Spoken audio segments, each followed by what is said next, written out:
Scruffy Tales presents Sick, a Bim Puff adventure. Bim Puff was not feeling well. He had been lying on his back for 3 days, buried under a pile of snotty tissues, which kept growing higher and higher. "This is the only good thing about being sick, Groovis," said Bim Puff from under the pile of snotty tissues. "The only good thing about being sick is getting to lay under a huge pile of snotty tissues. That's the only thing. I can't think of anything because my head is all stuffity. I can't smell anything because my nose is all stuffity. And worst of all, I can't taste anything because my taste is all stuffity. I can't be sick anymore, Groovis. Mama Bim Puff is having a surprise party for the mayor of Dribblebottom tomorrow night. And you know she always has the most delectably disgusting delicacies. This party is guaranteed to be the most scrumptious smorgasbord of luscious smelliness and tastiness in all of Dribblebottom. I must get better, Groovis. I must be better in time for that party. You've got to help me. Help me, Groovis. You're my only hope." Okay, Bim Puff. What should I do?" "We've got to get rid of the germs, Groovis. Can you see any crawling around? Look carefully. They're very tricky." What do they look like, Bim Puff?" "I don't know. I never saw any. Like I said, they're very tricky. Look for something that doesn't belong there." Groovis carefully inspected Bim Puff's bed. All I see is a lot of snotty tissues. Let me take a closer look. Yum,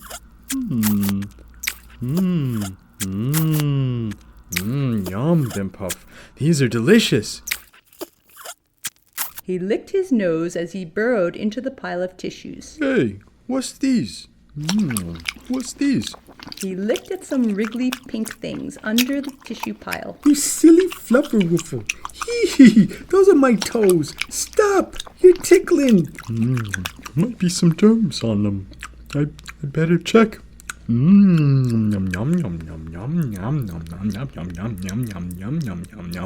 If there weren't germs before, there sure are some slimy dog-eat germs now. Oh, don't worry, Bim Puff.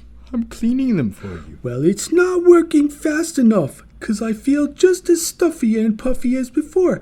I think I need a professional." You don't mean a doctor? "No, don't be crazy. I need Darvicina darwinia." Oh, why didn't you say so? "I just did." Oh, oh, sorry. "I need you to bring Darvicina one of my snotty tissues. Then she can analyze it and come up with an antidote."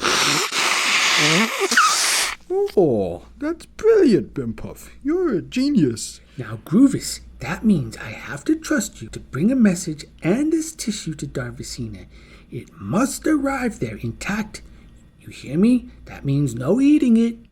Oh, but Bim Puff. "I'm asking a lot of you, Groovis, but this is a matter of the utmost urgency. I'm going to write a note, then I'm going to put it in an envelope with the tissue, and you're going to deliver it for me, okay?" Then Darvicina will know what to do, and we can go to the party together. Right, Bim Puff? Right? "Right, Groovis. Are you up for this?" Yeah. But Bim Puff, what happens if I'm walking along and on my way to Darvicina's and the envelope opens and the tissue falls out and goes into my mouth and then I eat it? "Don't worry. I'll seal the envelope, Groovis." But, Bim Puff, what happens if I'm walking along and on my way to Darvicina's I'm attacked by bandit bipmunks, and as they try to grab it, the envelope rips open and the tissue and the note accidentally fall out and land in my mouth, and then I eat them? "I'll put the envelope in a bag, Groovis." But, Bim Puff, what happens if there's a lightning storm and the lightning strikes the bag and it makes a hole in it and the envelope catches on fire and the end burns off and the tissue and the note accidentally fall out and land in my mouth, and then I maybe eat them?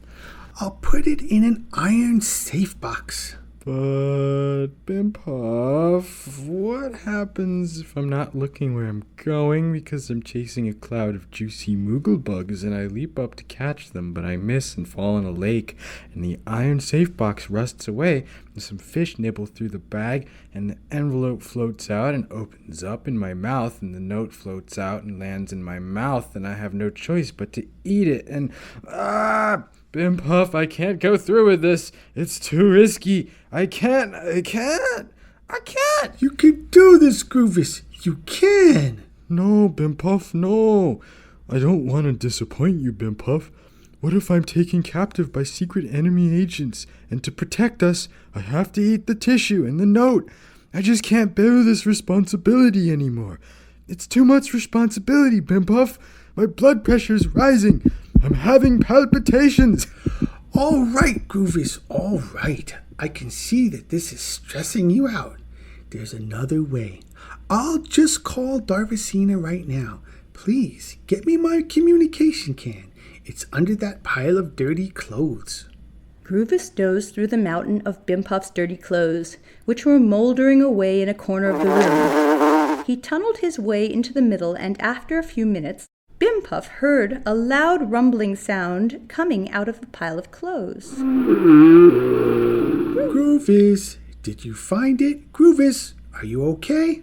A loud snore and a snurgle and a snort followed. Groovis, are you sleeping? Wake up! What's that? What's that? Oh, I must have dozed off. But in that stress, all that stress just plain tuckered me out.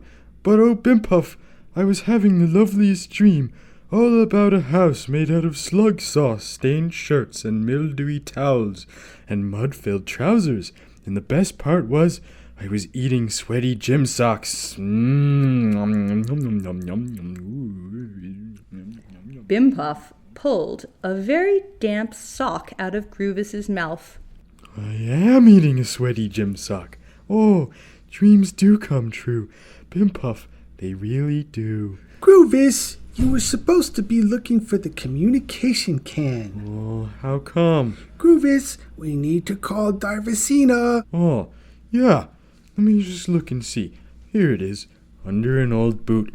Oh, look, it's got a dirty washcloth in it. Yummy. Yum, yum, yum, yum, yum, yum, yum. Stop slobbering in it, Groovis, and bring it here. Okay, here you go, Bimpuff. Bimpuff drained the communication can of drool so that the message would go through clearly.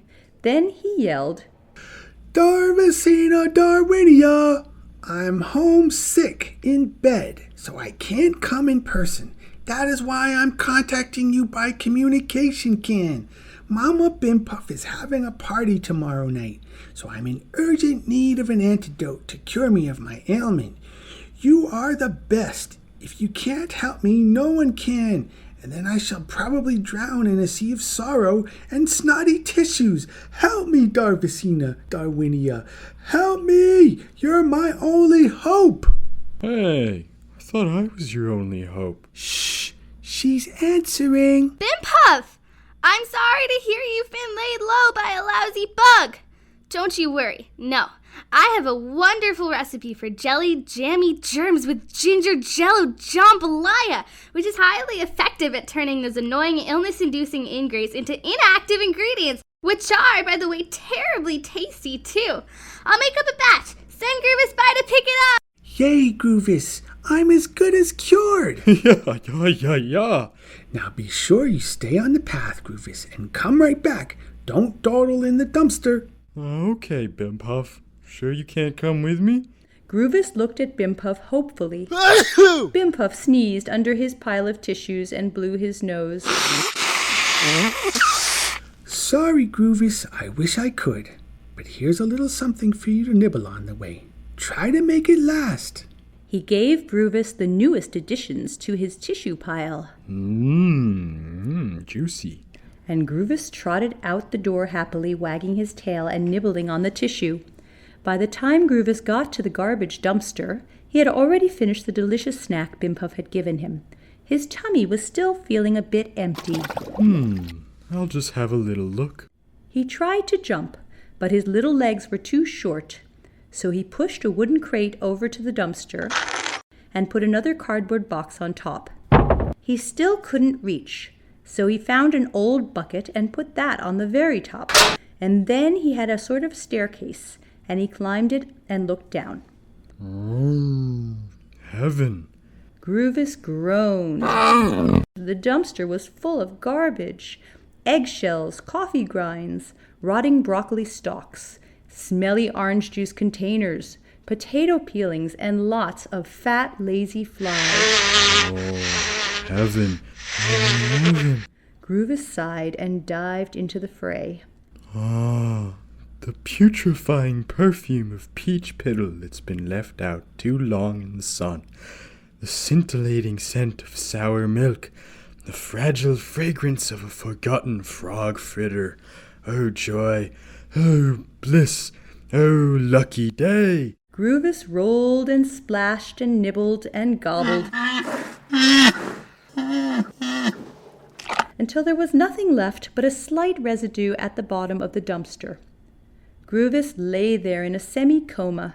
His belly was 3 times larger than it had been. He sighed contentedly. Think I'll just close my eyes for a wink or two. He was fast asleep. A buzzing woke him. The sun was much lower than it had been. Oi! Where's all the loot? A tiny voice buzzed. Don't if I know. It's usually a gold mine in here. Or should I say, a mould mine?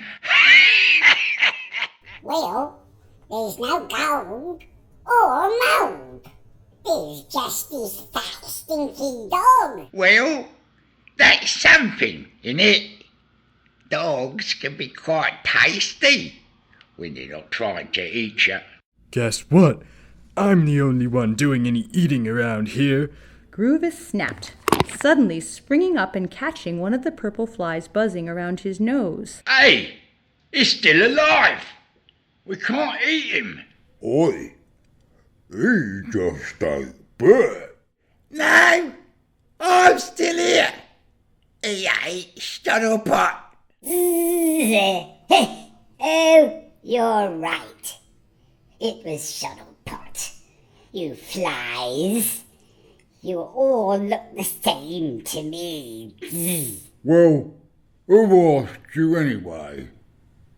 Why don't you just buzz off? Groovis looked up and saw 3 purple flies buzzing carefully out of his reach, and one fat orange wasp sitting lazily on the top of the dumpster looking down at him. Well, guess what? This plump little doggie's not going anywhere soon. Unless he can fly, that is. Oh yeah? Just come down here and say that to my face, you buzz-brained banana head. Groovis jumped up and tried to catch the wasp, but now that the garbage was gone, the dumpster was far too deep for him to get out of. He was stuck on the bottom. Oh, this isn't good. Nope, this isn't good. I've got to get out of here. I've got to get that antidote to Bimpuff. The purple flies buzzed angrily around Groovis. Hey, you! You ate all our garbage. Now what we supposed to do? We've got families to feed. We've got little baby flies with empty bellies. We've got responsibilities. Times is tough now, what with the recession, recycling, composting and all. Flies don't get half a chance they used to at making a good honest living. Oh boy, Mama Fly, she's going to be buzzing mad. The little purple fly was shaking and crying, and suddenly Groovis felt sorry. The wasp on top of the dumpster buzzed sarcastically. Oh, boo-hoo! Cry me a river. I'm playing a tiny tune for you on the world's smallest violin. See? Here it goes. He made squeaky noises through his nose, and then he laughed angrily. Don't expect any sympathy from a dog. You're just a snack for him. And guess what? You deserve it, you saps.